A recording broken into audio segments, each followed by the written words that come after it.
بسم اللہ الرحمن الرحیم۔ السلام علیکم کلاس۔ آج ہمارے لیکچر کا ٹاپک ہے قرارداد پاکستان 1940۔ انگلش میں اس کے لیے پاکستان ریزولوشن ٹرم جو ہے وہ یوز کی جاتی ہے۔ تو اس ٹاپک میں سب سے پہلے ہم یہ دیکھیں گے کہ قرارداد پاکستان آخر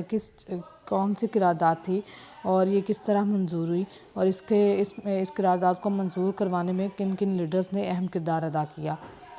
تو 1940 میں آل انڈیا مسلم لیگ کا سالانہ اجلاس جو ہے وہ پاکستان کے تاریخی شہر لاہور میں منعقد ہوا۔ 1940 میں اقبال پارک میں اس اجلاس کو منعقد کیا گیا۔ اس اجلاس میں جو ہے 1 لاکھ سے زائد افراد موجود تھے۔ ظاہر ہے اس میں موسٹلی بلکہ سارے لوگ جو موجود تھے وہ مسلمان ہی تھے، کیونکہ پاکستان کو بنانے میں اس اجلاس نے بہت اہم کردار ادا کیا ہے، کیونکہ اس اجلاس میں تمام مسلمانوں نے اکٹھا ہو کر آفیشیلی ایک علیحدہ کنٹری کے بارے میں ڈیمانڈ کی تھی، یا آفیشیلی جو ہے ایک پلیٹ فارم پر اناؤنس کیا تھا کہ وہ ایک علیحدہ کنٹری چاہتے ہیں، یا وہ ایک علیحدہ کنٹری جو ہے وہ لے کر رہیں گے، ٹھیک ہے۔ تو اجلاس کی صدارت جو ہے اس ٹائم پہ قائد اعظم محمد علی جناح نے کی تھی۔ ہمارے جو لیڈر قائد اعظم محمد علی جناح ہیں، انہوں نے اس اجلاس کی صدارت کی تھی، اور بیگم محمد علی جوہر، آئی چندرگیر، مولانا ظفر علی خان چودھری، خلیق الزمان اور اس کے علاوہ بہت سی اہم عظیم شخصیات نے قائد اعظم محمد علی جناح کے ساتھ اس اجلاس میں شرکت کی تھی، یا اس اجلاس میں موجود تھے۔ اجلاس جو ہے بہت زیادہ اہمیت کا حامل اس لیے ہے کیونکہ برصغیر جو ہیں، برصغیر کے جو مسلمان ہیں وہ اس اجلاس میں اپنے مستقبل کا فیصلہ کرنے والے تھے، یعنی کہ جو سٹرگل انہوں نے ایک علیحدہ کنٹری حاصل کرنے کے لیے، جو 1857 کی جنگ آزادی سے جو انہوں نے سٹارٹ کی ہوئی تھی، آزادی کے بعد سے جو سٹارٹ کی ہوئی تھی، تو اس چیز کو جو ہے پہلے تو وہ مطلب عام جلسے جلوسوں میں جو ہے اس چیز کا جو ہے وہ ذکر کرتے تھے کہ ٹھیک ہے، ہم ایک علیحدہ قوم ہے، ہمیں ایک علیحدہ کنٹری چاہیے، ہمارا مذہب اسلام ہے، تو اسلام کی بیس پہ ظاہر ہے ہمارا نظریہ پاکستان جو تھا وہ بھی اس کی بنیاد بھی اسلام تھا۔ تو 1940 میں باقاعدہ انہوں نے ان تمام کوششوں کو، یا جو ان کی سٹرگل تھی اس کو انہوں نے وہ ایک پلیٹ فارم پر لے کے آئے، اور انہوں نے اس پلیٹ فارم کے ذریعے جو ہے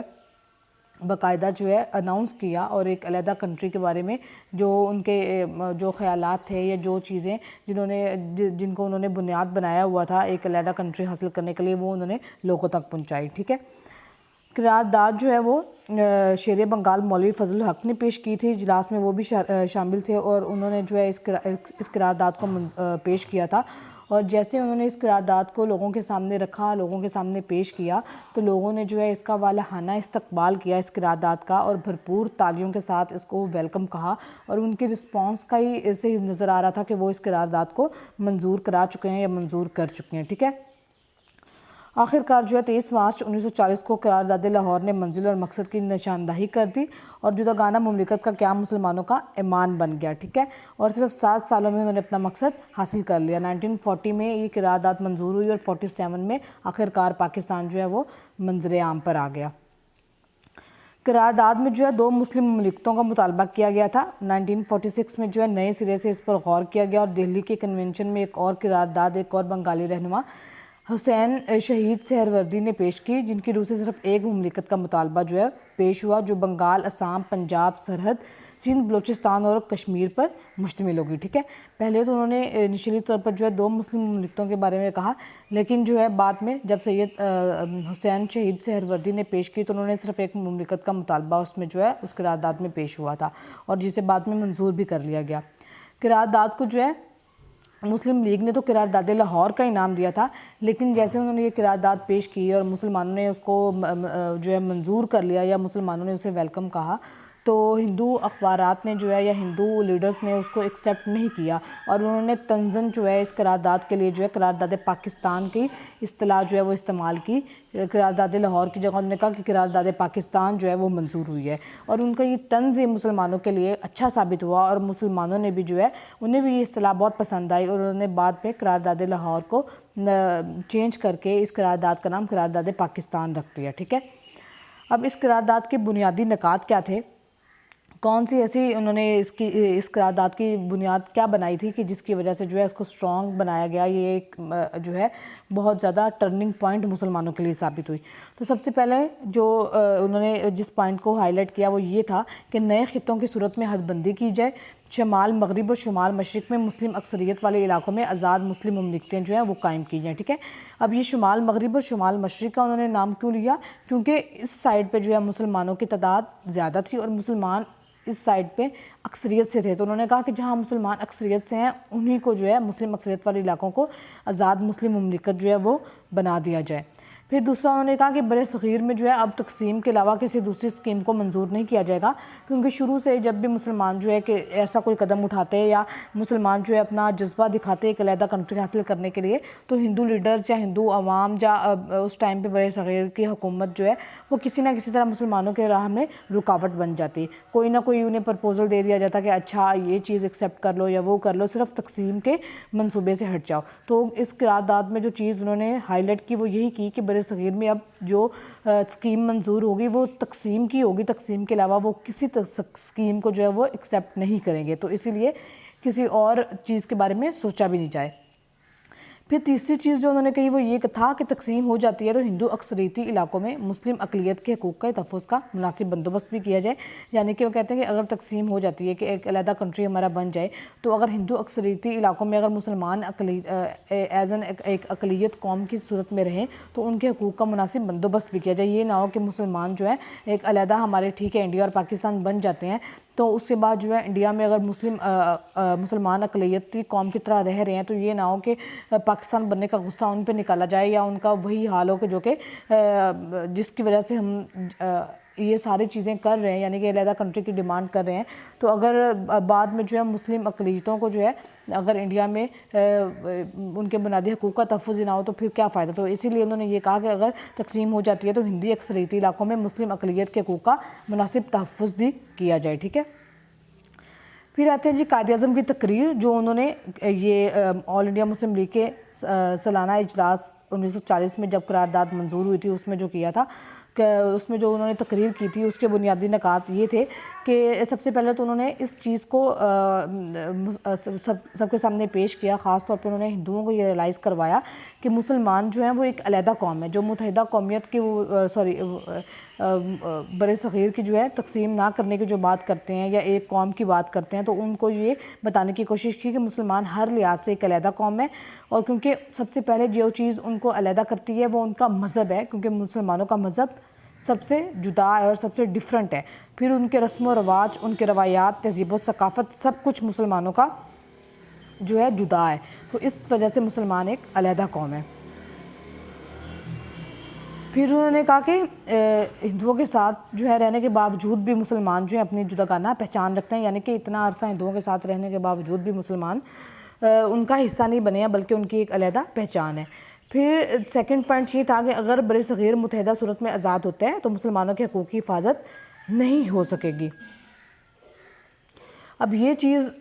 سب کو صاف نظر آ رہی تھی کہ اگر انگریز حکومت جو ہے ختم ہوتی ہے یا انگریز جاتے ہیں بر صغیر سے تو اس کے بعد جو ہے جو میجورٹی کی حکومت ہوگی، ظاہر ہے جمہوری پارلیمانی طرز حکومت اگر آئے گا تو جمہوریت میں اکثریتی لوگوں کی جو ہے حکومت آئے گی، تو ظاہر ہے انگریزوں کے بعد صاف نظر آ رہا تھا کہ ہندو جو ہیں وہ حکومت کریں گے۔ تو قائد اعظم کا یہی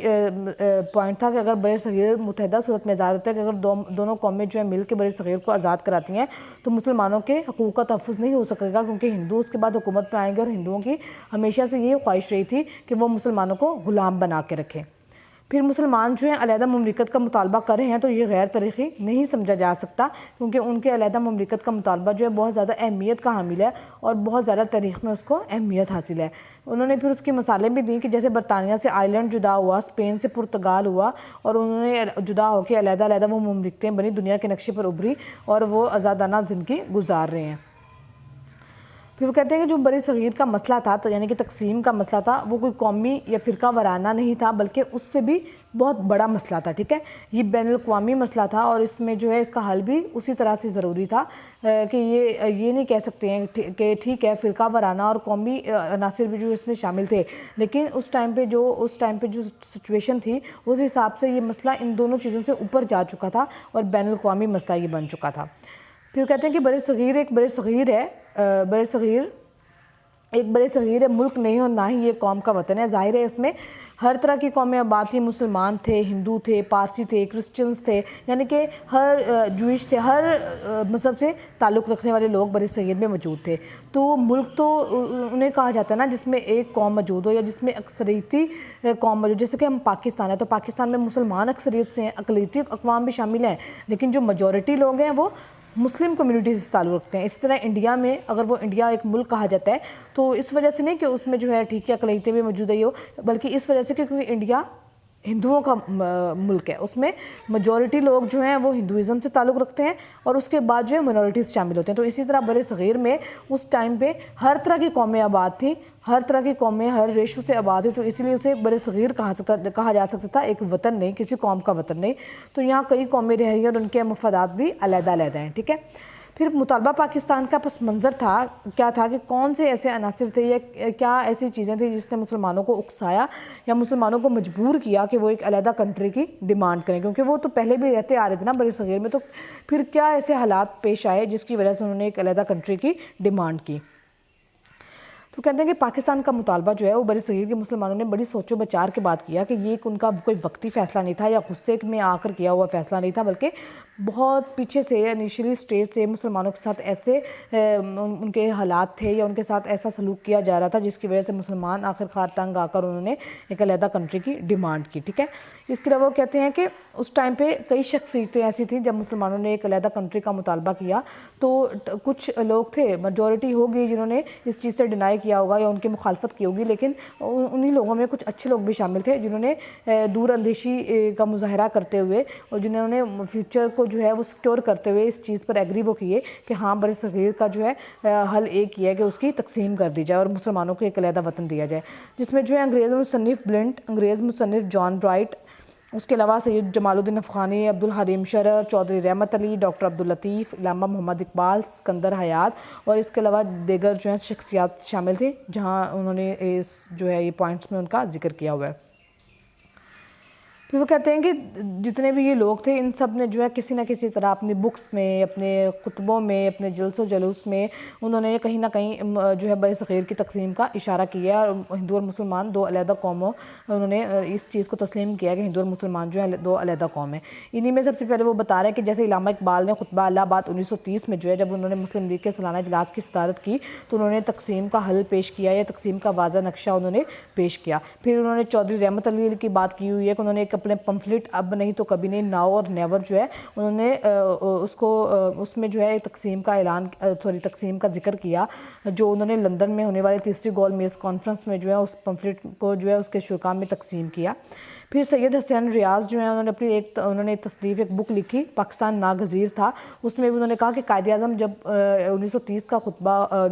کا اجلاس ہوا تھا اسی میں تقسیم کے فارمولے پر وہ غور کرتے آ رہے تھے کہ تب سے ہی وہ اس چیز پہ تھے کہ مسلمانوں کو ایک علیحدہ وطن دلوایا جائے، لیکن آہستہ آہستہ انہوں نے مسلمانوں کو اس چیز پر جو ہے وہ آمادہ کیا، ان کی گرومنگ کی، ان کو پختہ کیا، پھر جا کے انہوں نے 1940 میں قرارداد پاکستان منظور کروا کے اسے ملی مطالبے کی شکل دی، ٹھیک ہے۔ اب کون سے ایسے محرکات تھے جس کی وجہ سے مسلمانوں نے ایک علیحدہ کنٹری کی ڈیمانڈ کی؟ تو سب سے پہلے جو ہے مسلمان جو ان کا سب سے بڑا ایک ٹارگیٹ تھا وہ یہ تھا کہ ہندوؤں کو جو ہے ان زندگی سے دور کرنا، یعنی کہ مسلمان جو ہے ہندو مت کے غلبے سے محفوظ رہنا چاہتے تھے، ان سے دور رہنا چاہتے تھے۔ ہندو جماعتیں جو ہیں اس ٹائم پہ کیا چاہتی تھی کہ بر صغیر میں رام راج کا قیام ہو، جبکہ مسلمان چاہتے تھے کہ ان کے مذہب کی گرومنگ ہو، تو اسی لیے ان کے اپنے تھاٹس میں کانٹرڈکشن کی وجہ سے انہوں نے ایک علیحدہ کنٹری کی ڈیمانڈ کی۔ پھر جو ہے سیکنڈ نمبر پہ ایک جو چیز انہیں مسلسل جو ہے وہ انہیں اکسا رہی تھی وہ یہ تھا کہ بر صغیر میں جو ہے ظاہر ہے اس ٹائم پہ پارلیمانی طرز نظام کا جو ہے وہ ارادہ کیا جا رہا تھا، تو اس میں اکثریتی عوام کی حکومت آنی تھی، تو اکثریت ہندوؤں کی تھی، تو صاف نظر آ رہا تھا کہ مسلمان جو ہے انگریزوں کی غلامی سے نکل کر ہندوؤں کی غلامی میں چلے جائیں گے۔ پھر فرقہ وارانہ فسادات مسلمانوں اور ہندوؤں میں بہت بری طرح سے جو ہے وہ باہر آ رہے تھے، بری طرح مسلمانوں کی جو ہے قتل عام کیا جا رہا تھا، ان کو جو ہے وہ ان کے جائیدادیں، ان کی زمینیں، ہر چیز ان کی جو ہے وہ چھین لی گئی ان سے، اور یہ صورت جو ہے انگریزی حکومت کی موجودگی میں قائم تھی۔ انگریزوں کے جانے کے بعد مسلمان جو ہے ہندوؤں کو رحم و کرم پر آ جاتے اور انہیں جو ہے قتل و غارت کا بھی نشانہ بنایا جاتا۔ پھر جو ہے مسلمانوں کو معاشرتی طور پر بھی بہت کم درجہ جو ہے وہ دیا جاتا تھا. ان کی ذات پات کے بارے میں, ان کی رنگ و نسل کے بارے میں ان سے بہت زیادہ جو ہے وہ انہیں ڈفرینشیٹ کیا جاتا, اور انہیں جو ہے چھوت چھات کے ہندو معاشرے میں مسلمان باوقار زندگی بسر نہیں کر سکتے تھے, یعنی کہ انہیں ہر طرح سے جو ہے ان کو جو ہے وہ ٹارگٹ کیا جاتا تھا مسلمانوں کو, ان کی ذات پات کی وجہ سے, ان کے رنگ و نسل کی وجہ سے, ان کے مذہب کی وجہ سے ہر طرح سے مسلمانوں کو چھوت سمجھا جاتا تھا. ہندو مسلمانوں کو جو ہے برابری کا درجہ دینے پر جو ہے بالکل بھی آمادہ نہیں تھے, اور نہ ہی مستقبل میں یہ چیز نظر آ رہی تھی کہ وہ مسلمانوں کو ایکویلٹی کی بیس پہ جو ہے ان کو رکھیں گے. ٹھیک ہے, پھر مسلمانوں کی جو ہے سب سے بڑی چیز مسلمانوں کے لیے تھی کہ وہ ان کے زبان و ثقافت, تہذیب و تمدن, ان کی مذہب کا جو ہے وہ حفاظت کر رہا تھا, جو کہ برصغیر میں رہ کر ناممکن تھا, کیونکہ ہندو جو ہے اس ٹائم پہ بھی ہندی زبان کو سرکاری زبان کا درجہ دینے کے لیے آمادہ تھے, اور اس کو کوششیں کر رہے تھے. اور یہ اردو ہندی تنازع جو ہے بعض مسلمان لیڈرز کی جو ہے وہ سوچ کو بدلنے پر جو ہے اس نے اہم کردار ادا کیا, کہ ہندو اردو تنازع کی وجہ سے کچھ لیڈرز ایسے تھے جنہوں نے اپنی سوچ کو بدلا, اور اس چیز نے جو ہے وہ یہ مسلمانوں کے لیے ٹرننگ پوائنٹ تھی, کیونکہ مسلمان چاہتے تھے کہ ان کے لیے ایک ایسا کنٹری قائم ہو جہاں وہ اپنی تہذیب و ثقافت کو, اپنی زبان کو, اپنے مذہب کو گروم کر سکے, اپنے مذہب کے مطابق زندگی گزار سکے. تو یہ چیزیں تبھی جو ہے نظر آ رہی تھی پوری ہوتی ہوئی جب انہیں ایک علیحدہ وطن دیا جاتا. ٹھیک ہے, مسلمان یہ بھی چاہتے تھے کہ اسلام کے نام پر ایک مملکت قائم ہو, ایسا کنٹری قائم ہو جس کی بنیاد وہ اسلام پر رکھ سکیں, جس کو وہ ایک اسلامی کنٹری جو ہے وہ کہہ سکیں. ٹھیک ہے, پھر جو ہے دو قومی نظریہ پاکستان کی بنیاد بنا. اب دو قومی نظریے کی بنیاد دو قومی نظریہ جو ہے وہ پاکستان کی بنیاد بنا. نظریہ پاکستان کی بنیاد جو ہے وہ اسلام تھا. مسلمان جو ہے وہ ہر لحاظ سے ایک علیحدہ قوم تھے, اور انہیں اپنے مستقبل بنانے کے لیے مکمل حق خود ارادیت جو ہے وہ حاصل تھا. اب جب یہ قرارداد منظور ہوئی اور مسلمانوں کے لیے انہوں نے کی کوششیں جو تھیں علیحدہ وطن حاصل کرنے کے لیے یا پاکستان کو بنانے کے لیے مزید جو ہے وہ زور پکڑی, تو ہندو لیڈرز کا رد عمل کیا تھا؟ سب سے پہلے گاندھی کا انہوں نے بتایا ہوا ہے کہ گاندھی کہتا تھا کہ ہندوستان جو ہے ہماری ماتا ہے, اور ہم اسے اپنی ماتا کے ٹکڑے نہیں ہونے دیں گے. یعنی کہ وہ اپنی سرزمین کو اپنی جو ہے ماں کا درجہ دیتے تھے, اور وہ کہتے تھے کہ یہ ہماری ماتا ہے, ہم اپنی ماتا کے ٹکڑے نہیں ہونے دیں گے. پھر جو ہے راج گوپال آچاریہ جو ہے ان کے بارے میں وہ کہا جاتا ہے کہ یہ مطالبہ ایک ایسا ہے کہ گائے کی ملکیت کا تنازع دو بھائیوں کے مابین ہو, اور وہ گائے کو دو ٹکڑوں کر کے آپس میں بانٹ لیں. ٹھیک ہے, اب راج گوپال آچاریہ نے جو ہے برِ صغیر کو ایک گائے کی سے تشبیہ دی, اور اس نے کہا کہ یہ ایسا تنازع یہ ہے کہ دو بھائیوں کا ایک گائے پر تنازع ہو, اور پھر اس گائے کے جو ہے وہ دو ٹکڑے کر کے جو ہے وہ آپس میں بانٹ دیے جائے. پھر ماسٹر تارا سنگھ کہتے ہیں کہ اگر مسلم لیگ پاکستان قائم کرنا چاہتی ہے تو مسلمانوں کو سکھوں کے خون کا ایک سمندر عبور کرنا ہوگا. ٹھیک ہے, یعنی کہ یہ ایک انڈائریکٹلی مسلمانوں کو دھمکانے کی کوشش تھی کہ اگر مسلمان ٹھیک ہے اٹل ہو ہی گئے ہیں اپنے اس فیصلے پر کہ وہ پاکستان قائم کر کے رہیں گے, تو پھر انہیں ہماری لاشوں پر سے یا ہمارے خون کے دریا میں سے گزر کر جانا ہوگا, کہ مطلب ہم اس طرح جو ہے ان کا اس مطالبے کو یا اس مقصد کو ناکام بنانے کی کوشش کریں گے. پھر ابوالکلام آزاد جو ہیں وہ کہتے ہیں کہ میں پاکستان کے تصور کا مخالف ہوں, کیونکہ میری نظر میں خدا کی زمین کو پاک اور ناپاک خطوں میں بانٹنے کا کسی انسان کا بھی کوئی حق حاصل نہیں ہے. اب یہ ہر کسی کی, اب ظاہر ابوالکلام آزاد تھے تو یہ ان کی اپنی سوچ تھی, لیکن مسلمان جو ہیں انہوں نے بہت اچھا ہی کچھ اپنے لیے سوچا تھا, یا انہوں نے بہت دور اندیشی کا جو ہے وہ مظاہرہ کیا تھا. تو اسی لیے جو ہے انہوں نے اس ٹائم پہ ایسے ایموشنلز جتنے بھی ایموشنل جملے تھے, یا جتنے بھی ایموشنل سینٹینس تھے, یا ایموشنل فیلنگس تھی, ایموشنز تھے, ان سب کو جو ہے وہ ایک سائڈ پہ رکھا, اور انہوں نے اس ٹائم پہ اپنے دماغ سے کام لیتے ہوئے یہ فیصلہ کیا. پھر پنڈت نہرو جو ہے وہ کہتے ہیں کہ پاکستان کی ساری اسکیم اہم مکانہ ہے, اس کا تصور جو ہے وہ 24 گھنٹوں سے زیادہ عرصہ تک قائم نہیں رہ سکتا. اب یہ انہوں نے مسلمانوں کو کی مستقل مزاجی کو ٹارگٹ کیا تھا کہ مسلمان اتنے مستقل مزاج نہیں آئے, یا یہ چیز اتنی آسان نہیں ہے جتنا وہ سمجھ رہے ہیں, کہ یہ صرف ایک جو ہے ساری اسکیم اہم مکانہ ہے, اور یہ 24 گھنٹے سے زیادہ وہ اس چیز پر قائم نہیں رہ سکتے. پھر جو ہے ہندو پریس نے کیا لکھا کہ انہوں کہتے ہیں کہ the Hindustan Times, Modern Review Tribune اور امرت بازار پتریکا نے تقسیم کے منصوبے کی مخالفت میں جو ہے اداریہ تحریر کی, مطالبہ پاکستان کو جو ہے مجذوب کی بڑھ قرار دیا, اور ہندو اخبارات پر تا پر ملاپ نے قرارداد کا مذاق اڑایا, اور خوب جو ہے زہر افشانی کی. کہ اب یہ اس میں ڈفرینٹ اخبارات کا وہ ذکر کریں, جس میں Hindustan Times, Modern Review Tribune, وہ کہتے ہیں کہ ان ساری اخبارات نے جو ہے بہت زیادہ مسلمانوں کو کرٹیسائز کیا اور اس مطالبے کا مذاق اڑایا، اور ان کو پورا یقین تھا کہ مسلمان اس چیز پر اٹل نہیں رہ سکتے یا ان کو ایک علیحدہ کنٹری نہیں مل سکتا، اسی لیے وہ مسلمانوں کو مسلسل جو ہے وہ کرٹیسائز کر رہے تھے. لیکن انہیں نہیں پتہ تھا کہ مسلمان جو ہیں وہ بہت زیادہ اس ٹائم پہ مستقل مزاجی دکھا رہے تھے، یا ان کے لیڈرز جو تھے جن کا ان پر ہاتھ تھا وہ بہت زیادہ مضبوط ہاتھ تھے. اور آخرکار جو ہے 1940 کے بعد جو ہے 7 سال کے اسٹرگل کے بعد پاکستان جو ہے 14 اگست 1947 کو وجود میں آ گیا. Thank you class. آج کا ہمارا ٹاپک کمپلیٹ ہوا. نیکسٹ کلاس میں انشاءاللہ ہم 3 جون 1947 کا منصوبہ کریں گے، اور کوئی بھی اگر آپ کو کوسچن ہو لیکچر سے ریلیٹڈ تو آپ میرے سے پوچھ سکتے ہیں.